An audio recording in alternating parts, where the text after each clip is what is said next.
আসসালামু আলাইকুম গাইজ, আশা করি আপনারা সবাই ভালো আছেন। তো আজকে আবার আসলাম বলে নতুন একটা আপডেট নিউজ নেবে এবং ইন্ডিয়ার ট্যুরিস্ট ভিসা, মেডিকেল ভিসা এবং ডাবল এন্ট্রি ভিসা নিয়ে কথা বলবো আজকের এই ভিডিওতে। সো আপনাদেরকে একটা বিষয় জানিয়ে রাখি, আপনারা যারা নতুন দর্শক চ্যানেলটিকে অবশ্যই সাবস্ক্রাইব করবেন এবং পাশে থাকা বেল আইকনটি অবশ্যই বাজিয়ে দিয়ে যাবেন, কারণ আমাদের ভিডিও সবার আগে পাওয়ার জন্য। তো ভিডিওটা যদি ভালো লাগে অবশ্যই একটি লাইক করবেন এবং নেক্সট টাইম কী ধরনের ভিডিও স্যার অবশ্যই কমেন্ট করে জানিয়ে দিবেন। তো আপনাদেরকে একটা বিষয় জানিয়ে রাখি, সেই বিষয়টা হচ্ছে বাংলাদেশের যে ট্যুরিস্ট ভিসাটা কবে নাগাদ চালু হবে এই বিস্তারিত থাকবে সব শেষে এবং মধ্যখানে কিছু আলোচনা থাকবে। তো মেডিকেল ভিসার বিষয়ে একটা কথা বলি। মেডিকেল ভিসার বিষয়ে বলতে গেলে যে মেডিকেল ভিসার যে স্লট রয়েছে, যে মেডিকেল ভিসার স্লটটা কেউ পাচ্ছে কেউ পাচ্ছে না, কেন পাচ্ছে কেউ পাচ্ছে না, এই বিস্তারিতই সবার থেকে বেশি গুরুত্বপূর্ণ হয়ে দাঁড়িয়েছে। তো মেডিকেল ভিসা স্লট পাওয়ার জন্য আপনাকে কী করতে হবে, আপনাকে 4:30টার পর থেকে ট্রাই করতে হবে। ট্রাই করলে হয়তো বা মেডিকেল ভিসা স্লটটা পাইলেও পাইতে পারেন। তো একটা গুড নিউজ আছে, সেটা আগে শেয়ার করি।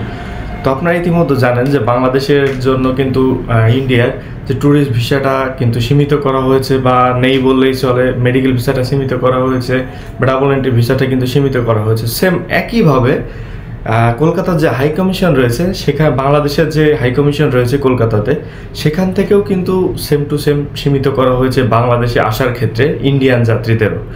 সো বাংলাদেশে যেহেতু যাত্রী তারা নিচ্ছে না, এই জন্য বাংলাদেশও সিদ্ধান্ত নিয়েছে তাদের থেকেও কোনো ধরনের ট্যুরিস্ট ভিসা কিন্তু বাংলাদেশে যাতায়াত করতে পারবে না।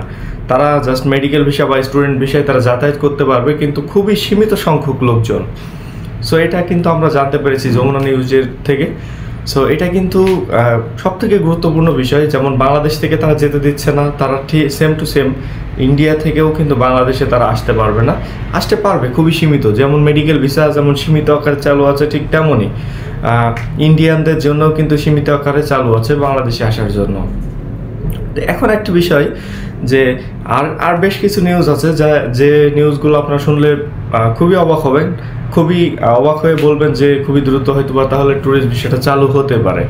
সো বাংলাদেশ থেকে যখন ট্যুরিজম যায় ইন্ডিয়াতে, তখন দার্জিলিং, সিকিম এই ধরনের যে জায়গাগুলো রয়েছে, সেখানে কিন্তু হোটেল ব্যবসায়ী যারা রয়েছে তাদের কিন্তু ভালো একটা প্রফিট থাকে। সো এই ক্ষেত্রে এখন যেহেতু সব কিছু বন্ধ আছে, সেই ক্ষেত্রে ভারতীয় দার্জিলিং, সিকিম বা হচ্ছে আর বিভিন্ন দর্শনীয় স্থান যেখানে যেখানে রয়েছে, সেখানে কিন্তু হোটেল ব্যবসায়ীদের একেবারেই কোনো ধরনেই হোটেল বন্ধ বললেই চলে।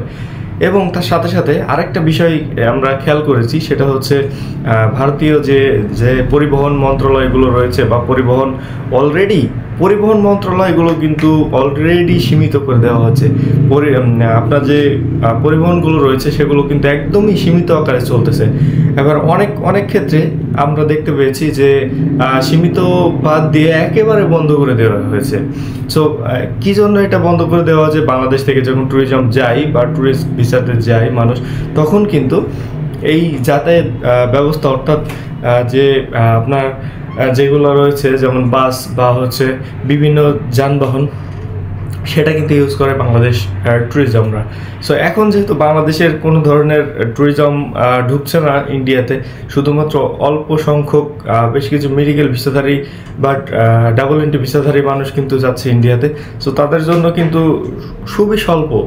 তো বাংলাদেশের যে হাই কমিশন রয়েছে তারা এটা জানিয়েছে যে যখন থেকে আমাদের ভিসাগুলো খুবই তারা আমাদের ভিসাগুলো অ্যাকসেপ্টেবল করবে, তখন কিন্তু আমরা তাদের ভিসাগুলো অ্যাকসেপ্টেবল করব।